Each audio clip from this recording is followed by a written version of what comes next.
Welcome to today's episode of T is for Transformation. I'm your host, Shaun T, and today we're going to get into a story that highlights the struggles of overcoming addiction, followed by triumphs of embracing self-healing. Salma Virbanks' journey from the depths of addiction and trauma to becoming a beacon of hope for others is a huge transformation that underscores the crucial role of mental health awareness, the healing power of art and therapy, and the underlying support of loved ones in navigating the road to recovery. Here's Salma's story. Hi, my name is Salma Virbanks, and I'm an artist and art therapist living in Taos, New Mexico. My transformation journey began when I was 22 years old. I got clean from substance use and drug addiction, and basically my life had just completely fallen apart. I grew up in had a pretty traumatic childhood. My father and I had been estranged since I was 15. As I was in college, my eating disorder continued to progress. I began drinking, began smoking marijuana, and was doing these things overindulgently, but not quite addictively yet. And then I ended up in a relationship with a gentleman, I will call him, who made his money through pimping women and selling drugs. The story of my introduction to Shaun T, I would get up every morning at 3:30 to 4 a.m. and I would dance for 2 hours, and then I would do the insanity workout. And so Shaun was with me from the very beginning of my transformation journey. He always says congratulations, you pressed play, you did it, you pressed play. And that for me is I'm gonna press play on my life for the person who's I'm so broken and I've been so hurt and traumatized. I'm not lovable. I'm not the same as other people. Yeah, you are. You are the same, and you are just as worthy and deserving as love as the rest of us. And that's really where I'm at on my journey right now. Salma, welcome to the show. I first want to say you are absolutely beautiful. Thank you. You have you look beautiful, but you have a beautiful aura around you, and I'm going to give you a hug. Thank you so much, Shaun. Salma, I am so excited to talk to you, mostly because we share something in common, and also mostly because I know your story is going to inspire a lot of people. When I wrote my book, I remember people telling me, why would you put all of that in your book? That's going to make people uncomfortable. Why would you talk about that?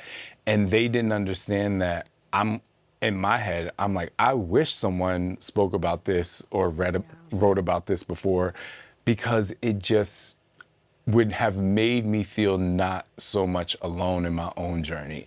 And so I want to start at the very beginning with you and be as transparent as you want. I know your young childhood, you suffered abuse, you went through a bunch of trials and tribulations, and I just want you to start there and bring us into your story. Well, I just want to first acknowledge that I'm here and acknowledge the gratitude that I have for being here. And it's interesting because the weeks leading up to coming, there was a part of me that felt am I doing enough in my healing work? Am I slipping in some ways? What am I not doing well? And I think being here right now in this moment is confirmation that I'm on the right path. And that I'm continuing to make the right choices for myself, and that I am continuing to really stand up for myself and my personal healing and transformation. So thank you for being a part of that validation for me that yes, I'm doing good. I'm doing okay. Where do I begin? So yeah, my transformation story begins long before any kind of self-healing or that journey really took off for me. I had a lot of abuse growing up in my home. It goes back to my parents and what they went through. My mother, God bless her, endured a lot of abuse in her childhood, a lot of neglect, a lot of physical abuse. she did the best that she could as a parent with what she had, which was like so little. And like she did such a phenomenal job. You know, like my brother and I have turned out to be such beautiful, well-rounded, you know, conscientious, like self-aware human beings. And that's in part because of her, you know, so the intergenerational trauma goes back pretty deep. And I don't know much about my father's family, but I know that there was trauma there as well. And so the cycle just kind of continued with me. My father was very, I'm estranged from him now, but he was very physically abusive, neglectful. There was some sexual abuse that came up as I like went through puberty. And my stepmom was kind of in on all of it. And my mother, again, did the best that she could, but she had a hard time regulating her emotions. And so there was a lot of like yelling and anger and kind of like volatility in the home. And in both of the homes that I was in, my mom and my father had divorced long before I was born. So it was an abusive marriage. My mother endured a lot of abuse at the hands of my father. And, you know, I come from a mixed family. My mother's family is from India and my father is Black American. And there's a lot of anti-Black racism in South Asian communities. And so my grandparents were not interested in like having a relationship with me until I was about maybe 5. And so I grew up feeling, you know, like I was not beautiful. My Blackness was a problem. You know, I was like a pretty chubby kid. I was so cute, right? I look back at pictures now and I'm like, I was so precious. But back then it's like, you believe this idea that like you're not enough and you're not, you know, like I wasn't like a very tiny, you know, little girl. I was picked on a lot, was teased a lot for various reasons, and ended up at a private school in Los Angeles that was like, I, you know, had come from public school in New York. And my mom and I moved to LA, ended up in a private school in LA, and was just like way out of my depth in terms of like socializing with like kids from a different socioeconomic status and like all the expectations that were now put on me because I was a bright kid. I was a very smart kid. So I got into this school, but socially speaking, I was like totally not okay. And I found myself eventually around the ages of 12 or 13. I began self-harming. I developed bulimia nervosa, which is an eating disorder where you're kind of caught in this binge purge cycle. And it was truly my way of self-medicating, like 1000%. I think it's like so incredible to be where you are now and to be able to see that. It was self-medicating and you just trying to figure out a way. I want to step into the bulimia nervosa for a second because a lot of people don't understand that disease. And you know, when you're not going through something, it's easy to judge when other people are going through something. And so when you talk about binge purge, tell me about the process, the mindset that was going into that and how you got there. Well, like I said, I was being teased a lot for my body. And I somehow got it in my head. I noticed that the other girl, like the popular pretty girls who were stick thin, they don't get made fun of. They're safe. They're socially okay. So maybe I need to try to look like them. It was sort of like this buildup that led to this decision of just like, I'm just going to throw up my food one day, you know? And you get addicted to it, and it would become really uncomfortable if I ate something to let it really just sit in my body. Yes. You know, and like my body was the site of so much trauma and so much, you know, not great things happening to it that, you know, and I like eating food kind of like puts you in your body, right? Like when you eat food, you kind of feel grounded in yourself and you're more present with yourself. And I didn't want to do that. I didn't want to be present with my body because I was just in so much pain. Anybody with an eating disorder history will tell you that like eating and the sensation of food in the body is so uncomfortable. And sometimes I have moments, like it's very rare, but I have moments where I'm like, this food in my body is not comfortable, but I have to sit with it because we're no longer engaging in self-harm. Yeah. Yeah, that's really powerful. Never have I heard someone really explain the feeling and how that feeling is the turn off. The physical, probably the mental abuse from home, and obviously kids just being mean.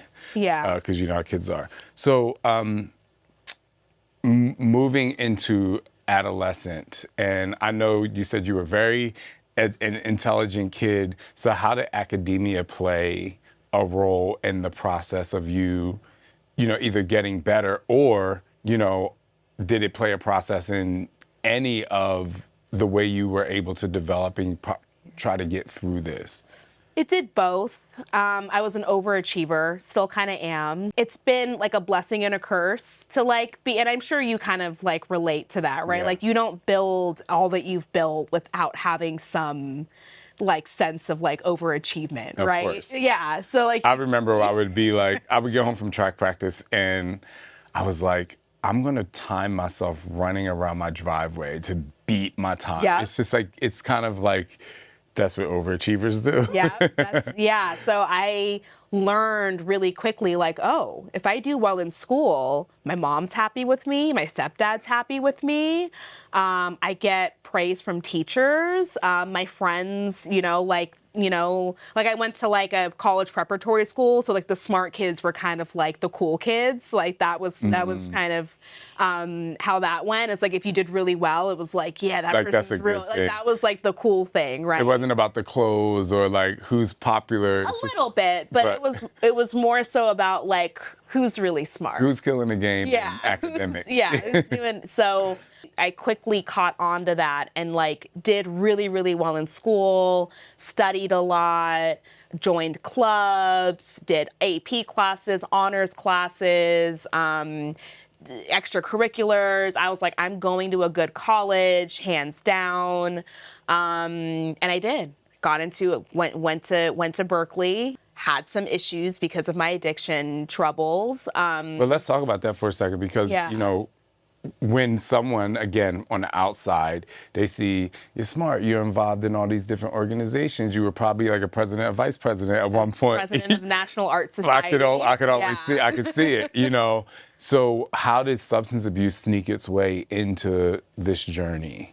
I got to Berkeley and was not prepared. I have a hard time, because maybe I'm biased from my own experiences, but like an 18-year-old going into like a higher education institute, I'm just like, I don't know if a lot of y'all are ready for that, you know, or it gets a huge change and transition. And so like I had spent most of high school really struggling with mental health. I was like in and out of psychiatric units in like the 10th through 11th grade, doing homework in the hospital.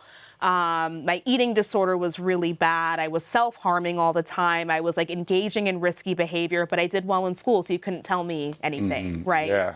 So when I got to Berkeley, none of those issues went away. I was like still really engaged in my eating disorder, still self-harming. And now the thing that I kind of latched onto was like, oh, like now I'm like an attractive, like young girl and men want to date me. And so now I ended up in relationships with men who were not good for me, who were emotionally abusive, sometimes physically abusive. And so now this whole thing around like love addiction and codependency, like trying to heal my father wound came up. Trying to get a man to validate and approve of me and love me for who I was became like the next fix. Yeah, it's interesting how people, I think it's interesting, I'll say this, how people are now in today's time being educated because people like us who have gone through something are not afraid to speak out and be very transparent about what happened to us, like I said before.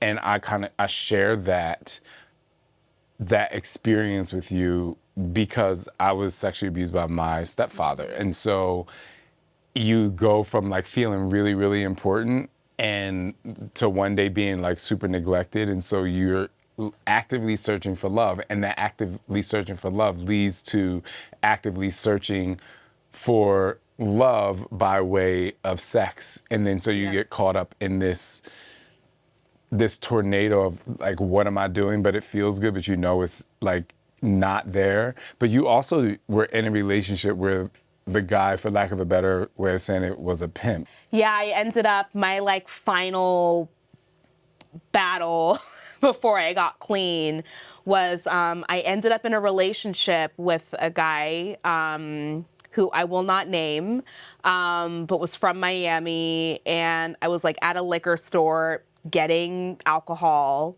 feeding the addiction, and he was outside the liquor store, and we locked eyes, and that was it. And he revealed to me during the relationship, like, yo, this is what I do. And I was like, I like was in denial about it. So I kind of let it go over my head. And next thing I knew, I had been manipulated and coerced essentially into sex work. And was like working at a strip club, was like doing sex work outside of the strip club. He was taking my money. And I stayed in it because I was getting drugs. And I got hooked on some really hardcore stuff while I was with him. And even after our relationship dissolved, which happened because I finally called the police on him when he had threatened to hit me. And I was like, I'm done. I'm calling the cops on you. He ended up getting arrested, had to go back to California or wherever. But even after he left and our relationship dissolved, I was still doing the drugs. I was still, for lack of a better term, turning the tricks. Like I was still doing like all of the things to keep the addiction going because I had been hooked into a lifestyle. And I think that that's what people don't really understand about addiction and why it's so easy for people to go back is because you get hooked on the drug. Yeah. You get hooked to a certain way of living and a certain kind of lifestyle that people that struggle with addiction, it's very attractive, high risk, impulsive, high adrenaline, right? Like all of these things are like living life past 10, right? On the dial it's great for somebody who like is addicted to substances. Yeah. High risk. Yeah. I've never heard it explained that way. You are really intelligent. I feel like I'm learning the internal dialogue of you of how you've been able to process this along the way. Let's talk about the turning point. I know that the thought of your mother was like a huge turning point for you to get better. Yeah. So the story of me actually finally getting clean it's also has its own crudeness to it. My mom caught me at home with a guy who I was trying to get money out of so that I could get drugs, my drug of choice. And she came home, his bike was outside, and I was like, it's funny now. And I was like, go hide in the bathroom. My mom can't know that you're here. And then she comes home and she's like, whose bike is in my driveway? And I'm like, I don't know. And then she's like, I'm going to go look in the bathroom. And I'm just like, don't. And then the guy comes out and he's just like, my mother can be terrifying. Just very strong, very, like she's not going to back down kind of personality. It's where I get it from. And she's like, sir, you need to go. We're dealing with something a lot bigger than you right now. And so we went upstairs and she was livid with me and had every right. She was yelling at me. She was like, what are you doing? What the F is going on? I can't, like, she was so tired. And I was just looking at her and like everything slowed down. Like in the Matrix, when like Neo's like going. Yeah, I was going to ask you about the Matrix moment that you once talked about. It was my Matrix moment. Like everything just sort of like slowed down. And I looked at her and I just was like, oh, like I'm killing this woman. Like this woman is like also dying because of me. Yeah. Like, I was like, I have to do something about this. And she said, I can either take you to Skid Row and you can do all the crack you want, do all the cocaine you want, or you can go to treatment. Those are your options. And I was like, for a minute I thought about it. like for a second, I was like, huh, well, I mean, and then I was like, I'm going to go to treatment. I'm going to go. So like then the next day she dropped me off at treatment. She just dropped me off on the side of the road and then just drove off. And Like there was no transition, there was no hug goodbye. It was like, girl, get it together. Yeah, she was like, get your stuff together, figure it out. Yeah. And that's what I did. You know, if you don't want to talk about this is completely fine. But have you ever seen the show Euphoria? Did you watch it? Mm-hmm. So like, there's the scene where she's in the house with her mom and her sister, and it is like absolutely terrible. So when you describe the moment that your mom was livid with you, that's the sight that came into my head. And there's so many people who are like, I don't want to watch this, I'm afraid to watch this. And I'm sitting there like, this is what really happens because one, the person who is sick, because addiction is a sickness, they can't really grasp and understand why these other, like, leave me alone, you know, because you're living in these like two different worlds. And so I want to say, like, the fact that you were able to think clearly and think about your mom's heart to be like, because I know that Skid Row was also very appetizing because you're like, why keep on doing this, you know? So talk about that because people be like, why? People are like, why is that appetizing? I know you explained like the dial past 10, but what are some of those things that people who are sick with addiction, like, look for that eliminates the fear of what could happen when you're living in a dial past 10? What is it about the addiction overrides, like the way that I can describe it, and this is how I used to describe it early in recovery, is that when I'm in active addiction, I'm wired for self-destruction. Like my wiring and like my decision making aligns with self-destructive tendencies. And like self-preservation is not on the table. And it isn't until like I'm in active recovery, right, in sustained recovery that I can begin. And even then it takes time, right, to like really begin to have self-preservation as my main mode of operation. But it's like the cutting, the bulimia, the drug use, the egregiously abusive relationships that I've been in, the self-exploitation, sexual exploitation, all of these things, none of them are designed for my survival. It's all designed for my destruction. And what you get in exchange for that is that you get to check out from your reality and you get high. And it's a great feeling, you know? Like, I'm not gonna sit here and pretend that like there aren't moments where I'm like, yeah, I wish I could still, you know, I wish I could have a drink. But that's not my reality. My reality is that if I have a drink, I have consequences that other people don't have, you know? But I would be a liar if I said, I don't ever want to use again, you know, or like, I don't ever think about it, or I don't ever, you know, but I'm real with myself in the sense that like there are certain things that I can't do because I have larger consequences than other people. I think also what you've just taught people is when you see on social media or you're somewhere and people are celebrating, you know, sobriety for 10 years or 15 years, you know, those who never suffer from it or suffer from addiction or never was around it, they're like, all right, well, you stop doing it. You know, they don't understand that it still lives within. And that happens a lot in all types of therapeutic moments and trauma. Because, like, you know, even with my own trauma, while I'm able to now live in a headspace that it doesn't affect me or I'm not triggered as much, one small thing could take me back to that headspace and really, you know, so it's not the same, obviously, but, you know, it's just, I wanted to point out to people out there that when they see someone celebrating sobriety, like, it's literally a standing ovation moment, you know. It is. From the outside in. At least that's how people should treat it.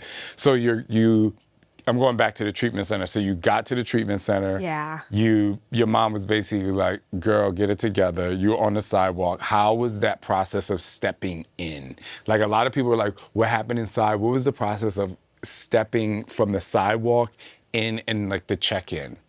It was embarrassing. It was like, because I had spent a lot of my later teen years in and out of psychiatric units and in this treatment center, in an eating disorder facility, back in the eating disorder facility, and like going back to the hospital again, going to like outpatient. Like I was like always constantly in this revolving door of treatment. And I just was like, well, here I am again in another treatment center. I was livid. You know, I was like not friendly. I was staring everybody down. I lied at my intake about like the kinds of, you know, things that because I was just like, I don't want them to think that I'm that sick, right? So I was like not being honest about like what I really needed help with. And eventually they all found out and they knew that I was like Yeah, of lying course. anyway, right? I mean, like, that's who walks in there. She looks a mess. Like Yeah. she's not just doing, you know, like, yeah. So I got there. And then there was also this part of me that was like so afraid, you know, of like what was going to happen. And it didn't feel like I belonged there. And, but also there was a part of me that settled right in because I had been so used to being in and out of treatment centers. So it was like, I knew what to do. I knew how to act. I knew how to like get the staff to like me. Like there was all of that was going on internally. I was just trying to survive, you know, and I can acknowledge that now. And obviously, without taking us through the entire process, was there a defining moment in there where you kind of felt like, okay, this is the last time? Because knowing that you've been in and out, you know, there's certain things you know, but what was different about this time where you were like, okay, like this is it. This is the time where I'm going to have the strength to persevere. I think when I finally learned, because I had been under the impression that like, well, in order for me to be considered an addict, I need to like have been on, you know, like on heroin, or I needed to have like been shooting up, or there needed to be something even more devastating about my story. Like there needed to be, you know, like something even more tragic than what I had already, and I don't know why I didn't think that what I had already been through was like, so tragic. Yeah. Right? Like Yeah. I was so like, I didn't, like, it's not that big of a deal. Like I just got pimped out. Who cares? Right? Like all the other women here have been too. And that was true. Like a lot of us had that It's like same you're in this story. like weird safe space, but you're like, you're not safe in the sense of like where you were. Yeah. And I'm like comparing my story to everybody else's and like, and I think when I learned like the behavioral aspects of addiction, that it's like barring the drug use, right? The drug use is like the cherry on top, right? But like addiction or like addictive kind of like personality traits, behaviors, you can be engaging in those behaviors without actually engaging in the drugs, right? So like the dishonesty, the chronic feeling of like, I don't belong here, I'm different, you know, like again, like risk taking, impulsivity, needing to live life past 10 on that like dial, like really liking high risk, sort of like reckless behavior. All of these things can still happen whether there's drug use present or not, right? Yeah. So I think for me, it was like learning that I had what we call a spiritual malady, right? Learning that I had like this illness that wasn't just attached to like the way that I use drugs, but it's attached to the way that I eat food. It was like, I was like, oh, the eating disorder. It was attached to the way that I engage in relationships, the codependency, the love addiction, right? Being involved in like high risk, reckless relationships that were really terrible for me. It shows up in how, like, if I open a thing of Oreos, right? Like, am I going to eat the whole thing is a question, right? So it's like, it shows up in how I live my life in all of these various different ways. Wow. Yeah. Wow. I just want to congratulate you for like getting through it, you know, getting through it and now thriving in a space where you can just acknowledge the past. I found something very interesting you do something that I do, at least you did in the pre-interview, I'll say. You were talking about yourself in third person. And I just find that to be like so fascinating because I think people think I'm weird when I do it because I used to talk to my 8-year-old self like he was another person. I would be like, I'm so proud of you. So tell me about like how you perceive that person in the past and like what that relationship is like in a sense. Well, I've picked up you doing that in some of the workouts. I love it. I love working out with you so much. I hope we can. We're getting there next. That's next. It's interesting because I've recently I'm in therapy and I'm finally tackling the trauma. I'm no longer like triaging the addictive behavior. Like I'm finally in a space where it's safe enough and my life is not chaotic and where I can actually just like focus on, okay, why did I go down the path of addiction? Why did I do all these things? And so one of the things is the self-compassion. And so I've been recently really engaged in like, Salma didn't have any other options, right? Like, it's okay. We can forgive her. So like, I think that that's where kind of it's coming from, this like sense of acknowledging, and it's like humanizing, right? It's like allowing myself to see me as a human being. Yeah. I'm just proud of you. All right, let's move on to how fitness played a role in your healing journey, because there are so many people who talk about like, oh, I don't go to therapy, but, I work out and that's my thing and it helps. And, I'll say, and I've spoke about before, I was on depression medication and then I started teaching fitness classes and I was like, wait, I can get that same feeling naturally. Like I'm going to go this way. And fitness has literally changed my life to the point where I think now, even just hearing you and talking to you, I think it's like a little therapy session for myself in a sense. People ask me how I stay committed and I'm like, oh, like I've said, you probably heard me say chase the feeling. I have it tattooed right here. I'm like, oh, that's why I say chase the feeling. Like, oh my gosh, because I was like, the feeling is what made me want to get out of this headspace. So how did fitness play a role in your healing journey? And I know you're going to talk about me, so I'm hoping it's good. No, it's all good. It's phenomenal. Well, I'm a dancer, and that's like my first, that's my first language. I always say is like movement and dance. I love dancing, and I'm so grateful that I've been blessed with like the natural gift of dance. But I used dance a lot. I think dance, like the abuse that I endured, I sometimes often ask myself, like, how did I not like turn out like my dad, or like have a more severe mental health issues than I, do have as a result of my background? And one of my friends, she was like, oh, it was art, it was dancing, like that saved you. And I was like, huh, okay. So like, I believe that dancing kind of preserved, like my core essence in many ways from being corrupted from a lot of the things that I went through.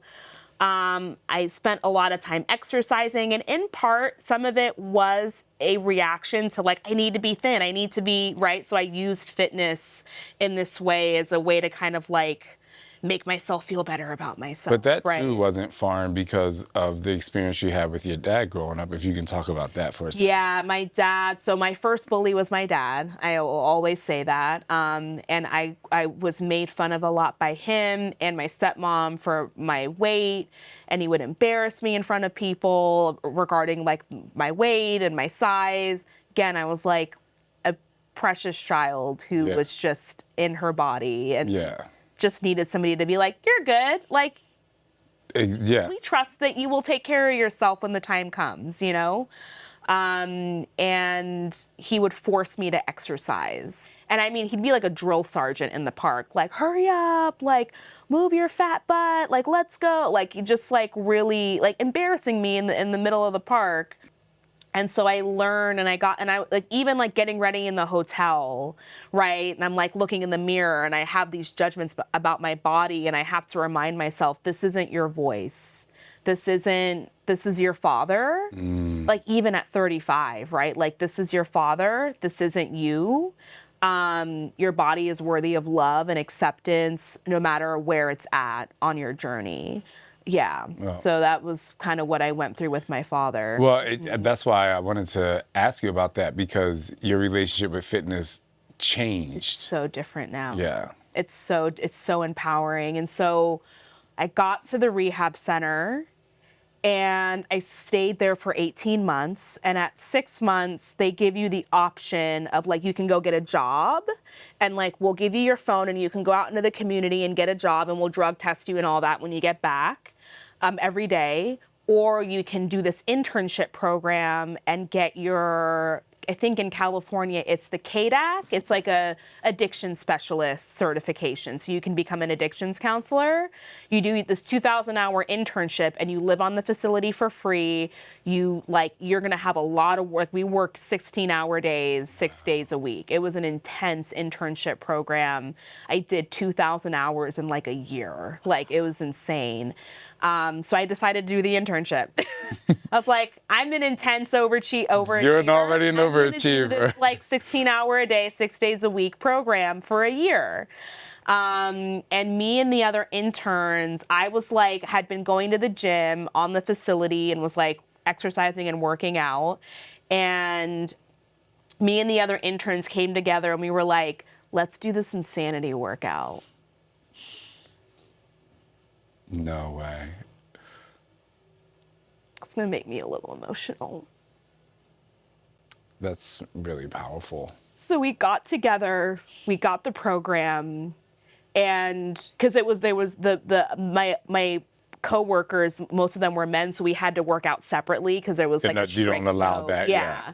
No fraternizing. So it would just be me by myself doing the insanity workout with you at like 4 a.m. So I would get up because we worked from like 7 a.m.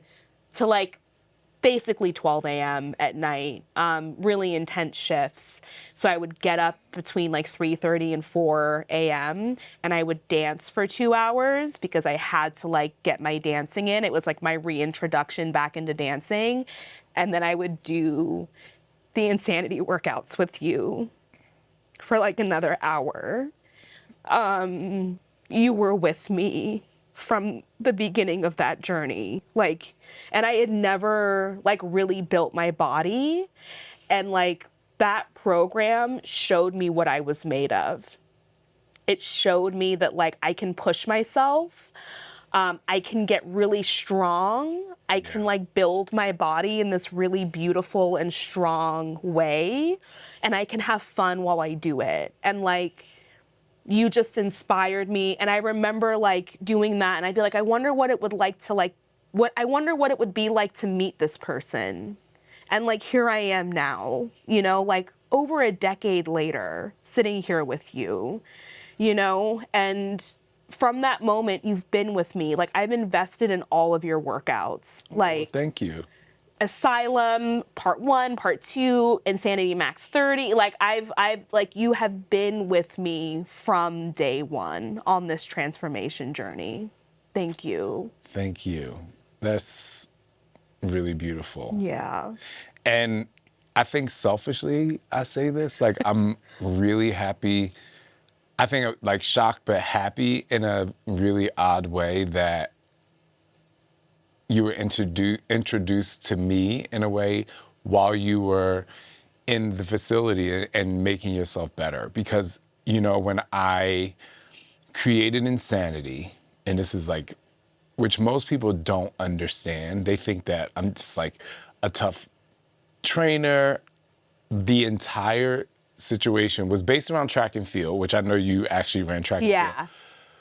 But it was more about how tough track and field was. And I would always ask myself, why in the hell am I showing up to practice again when I know how hard this is going to be?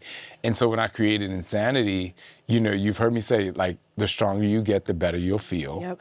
And I wanted people to be able to do something so terribly difficult that it became, you're building your body and you're losing weight, you're getting a strong core and arms and the whole thing. But if you have to tell yourself from between 38 minutes and 60 minutes to keep going, to keep pushing, like you feel the pain and you know you can do one more, that is like, it's psychologically building yourself up. And I'm just glad you were able to take that and apply it to your life. That 38 to 60, that's my favorite part. That's like my favorite part of the workout where, cause like you're warmed up, like you're in it. There's no going back. You know what I mean? Like you're not gonna press stop when you're 40 minutes into a Shaun T workout because you've come this far. You've come this far. And it's like, I love that feeling of being like I've been doing the asylum workouts recently and I love the game day ones, and it's like the football, it's like the soccer or like the football, the drills, drills are like towards the end. And it's just like, you know, it's just like, just the keep side going. burpees. The side burpees, and like you're like throwing the football, and then you get down, and it's like you just like it's just like just keep going, like there's no going back, and it's like conditioning, right? It's like I'm tired. If I do this while I'm tired, it's gonna condition me even more, right? Yeah, I love it. Speaking of keep going, whether it's you just answering this question to me or maybe your answer is to inspire other people, like how do you keep going?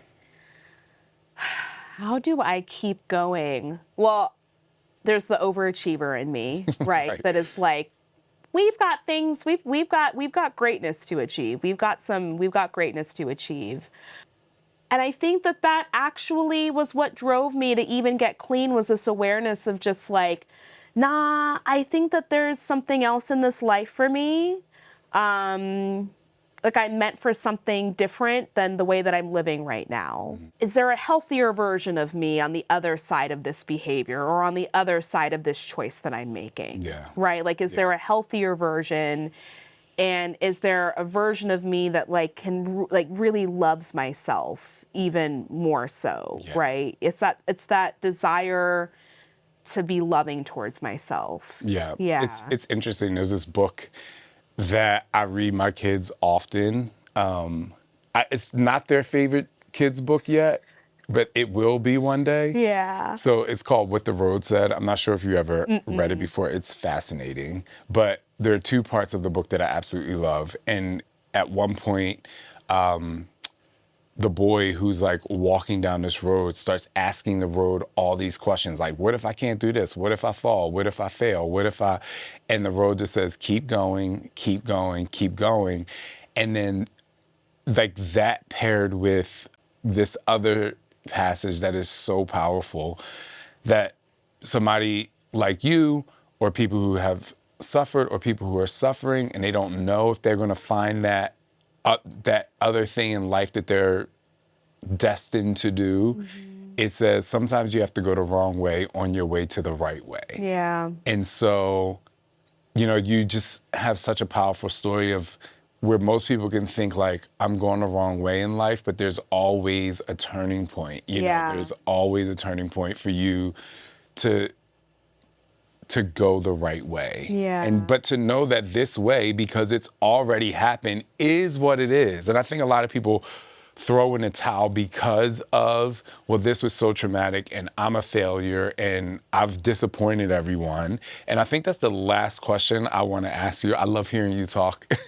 But I think the last question, you know, how did you get over, or how did you get over the disappointment? Because I know your mom was one of the reasons that really made you push, and she dropped you on the sidewalk. Like, how was the reunion with her when it comes to when you eventually got better?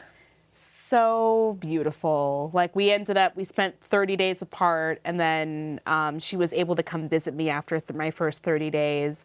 It was such a beautiful reunion, and she and I, our relationship is so beautiful today. And it's not perfect, right? But like the beauty of it is that like we can actually talk about the childhood stuff. I can tell her like, this was my experience as a kid with you, or like this kind of hurt me, and she can do the same with me. Like we can have a very transparent relationship. And I feel a lot of acceptance and love from her in ways that were hard for me to feel when I was younger. Yeah. Yeah. Well, thank you so much for sharing your story. I mean, I'm selfishly, like, my book, I say it's part time. There's time to be positively selfish. And I'm positively selfish that I was a part of your healing, because you're very special. You're a very special person. And this story is going to inspire so many people. So thank you so much. Thank you, Shaun. You're a huge part of my healing and continue to be a huge part of my healing. Thank you. Thank you. Thank you so much. You got me crying here. You got me crying. And when we come back, we're going to talk about some teachable moments that's going to help you or someone you know continue to keep going, to keep going, to keep going, even if they've struggled or they're in the struggle right now. Addiction is often misunderstood as a moral failing rather than a medical condition, leading to discrimination that can hinder one's recovery. Today, we're breaking down these misconceptions and exploring how physical activity aids in battling internal struggles. Addiction carries a stigma that can isolate individuals, making recovery much more difficult. Recognizing addiction as a medical issue rather than a choice is the first step toward changing this narrative. And there can be a huge role of fitness through recovery. Regular exercise is proven to have profound mental health benefits. It releases endorphins, natural mood elevators that not only alleviate pain, but also enhance well-being. Integrating fitness into recovery programs can significantly boost mental and physical health. Encouraging those struggling with substance use disorders to engage in regular physical activity can help manage symptoms of depression and anxiety, often a supportive pathway out of addiction. Understanding and addressing the stigma of addiction alongside promoting fitness can play vital roles in recovery. As we've seen with Salma, embracing change and seeking supportive measures like exercise can lead to transformative outcomes. Let's continue to support those on their journey to recovery, encouraging them to find strength and resilience through fitness, because every step forward can be a step towards healing. Salma has shared more than just her story. She's shown us the essence of true transformation. Her journey from battling addiction to helping others on their path to recovery is a true reminder of the power of commitment, support, and ultimately the human spirit.